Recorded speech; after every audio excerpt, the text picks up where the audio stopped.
அன்பான நண்பர்களே, இன்று நாம் பார்க்க போகும் இடம் சாதாரண கோவில் அல்ல. இது ஒரு வரலாற்று அதிசயம். இது ஒரு கட்டிடக்கலை விஞ்ஞானம். இது ஒரு பேரரசின் பெருமை. தஞ்சை பெரிய கோவில் அல்லது பிருஹாதீஸ்வரா டெம்பிள் 1000 ஆண்டுகளுக்கு முன் எப்படி இவ்வளவு பெரிய கோவில் கட்டப்பட்டது? அந்த காலத்தில் கிரேன் இல்லாமல் எப்படி இவ்வளவு பெரிய கல் மேலே தூக்கப்பட்டது?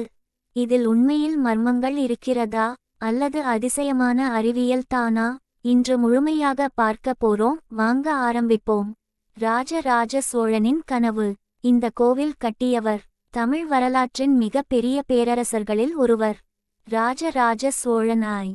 அவர் ஆட்சி காலத்தில் சோழ பேரரசு மிக உச்சத்தில் இருந்தது. போர் வெற்றிகள், கடல் கடந்து வணிகம், கலை வளர்ச்சி எல்லாம் உச்சத்தில் இருந்தது.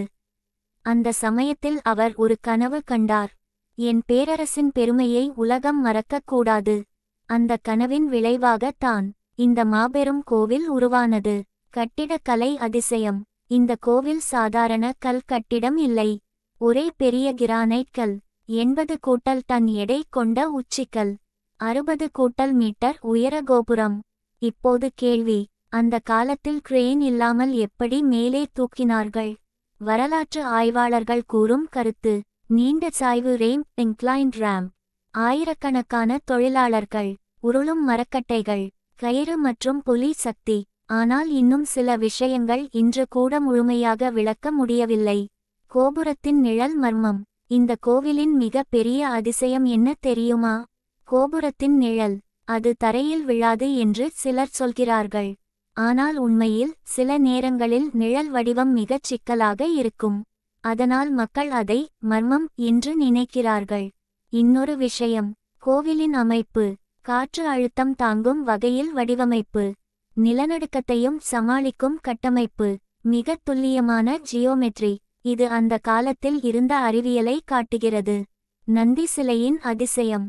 கோவிலின் நுழைவில் இருக்கும் பெரிய நந்தி சிலை ஒரே கல்லில் செதுக்கப்பட்டது.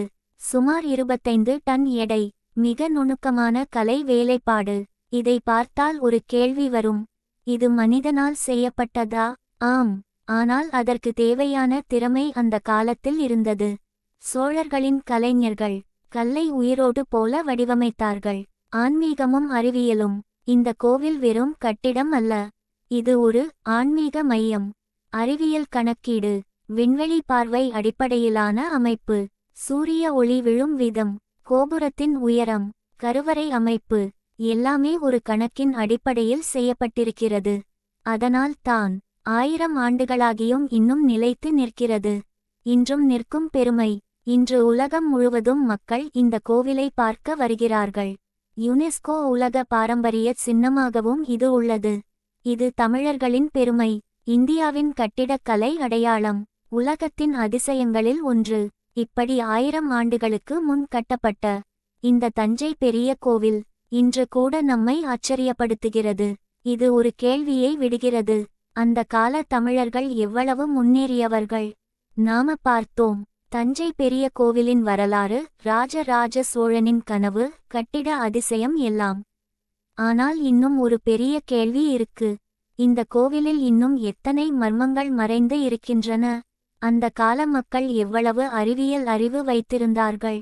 இன்று பார்ட் 2 இல் நாம அதை பற்றி முழுமையாக பார்க்க போறோம். கோவிலின் கட்டுமான ரகசியங்கள். இந்த மாபெரும் கோவில் பிருஹாதீஸ்வரா டெம்பிள், இதன் கட்டுமானம் ஒரு சாதாரண வேலை அல்ல.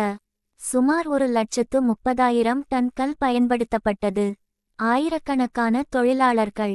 7 முதல் 8 ஆண்டுகளில் முடிக்கப்பட்டது என்று வரலாறு சொல்கிறது.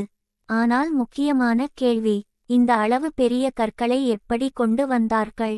சில ஆய்வுகள் சொல்வது, யானைகள் பயன்படுத்தப்பட்டிருக்கலாம், மர உருளைகள், வுட் ரோலர்ஸ், பெரிய சாய்வு பாதைகள்.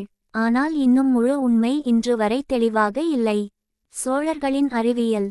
சோழர்கள் வெறும் வீரர்கள் அல்ல, அவர்கள் மிக உயர்ந்த அறிவியல் நாகரிகம் கொண்டவர்கள்.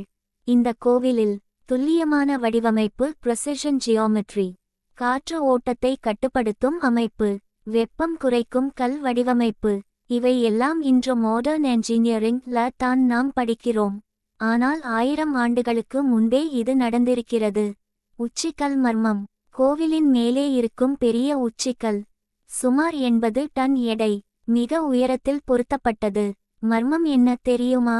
அந்த காலத்தில் கிரேன் இல்லை, மாடர்ன் லிஃப்டிங் மெஷின்ஸ் இல்லை. அப்படியிருந்தும் அந்த கல் எப்படி மேலே போனது? ஒரு தியரி சொல்கிறது, பெரிய மண் ரேம்ப் உருவாக்கப்பட்டது. கல் மெதுவாக இழுத்து மேலே கொண்டு போனார்கள். ஆனால் அந்த ரேம்ப் இருந்த அடையாளங்கள் இன்று முழுமையாக இல்லை. அதுதான் இன்னும் மர்மமாக இருக்கிறது. கோவிலின் ஒலி அதிசயம். இந்த கோவிலுக்குள் ஒரு சிறப்பு விஷயம் இருக்கு. ஒலி ரீசனன்ஸ், சவுண்ட் ரெசனன்ஸ். கருவறையில் சொல்லப்படும் மந்திரங்கள் முழு கோவிலும் அதிர்வை உருவாக்கும் வகையில் வடிவமைக்கப்பட்டுள்ளது. இதனால் ஒலி நீண்ட நேரம் நிலைத்திருக்கும், மன அமைதி அதிகரிக்கும், பக்தி உணர்வு அதிகமாகும். இது ஒரு ஆன்மீக என்ஜினியரிங் அதிசயம். நந்தி மற்றும் கலை மர்மம். நுழைவில் இருக்கும் பெரிய நந்தி சிலை ஒரே கல்லில் செதுக்கப்பட்டது. மிக நுணுக்கமான முகபாவங்கள், உயிரோடு இருப்பது போல தோற்றம். இதோ ஒரு சுவாரஸ்ய விஷயம். நந்தியின் அமைப்பு கோவிலின் கருவறையை நேராக பார்த்திருக்கும் வகையில் உள்ளது. இது வெறும் கலை அல்ல, இது ஒரு திட்டமிட்ட வடிவமைப்பு. கோவில் இன்னும் பேசும் மர்மங்கள். இன்று வரை ஆய்வாளர்கள் சில விஷயங்களில் குழப்பமடைந்துள்ளனர். சில கற்கள் எங்கிருந்து வந்தன? அந்த அளவு பெரிய டிரான்ஸ்போர்ட் எப்படி நடந்தது? அந்த கால அளவீடு கருவிகள் என்ன? இவை எல்லாம் இன்னும் முழுமையாக பதில் இல்லாத கேள்விகள். இப்படி தஞ்சை பெரிய கோவில் ஒரு வரலாற்று கட்டிடம் மட்டுமல்ல, அது ஒரு அறிவியல் அதிசயம். அது ஒரு கலாச்சார அடையாளம். அது தமிழர்களின் பெருமை. இதுபோன்ற வரலாற்று வீடியோக்களுக்கு லைக், ஷேர், சப்ஸ்கிரைப் செய்ய மறக்காதீங்க.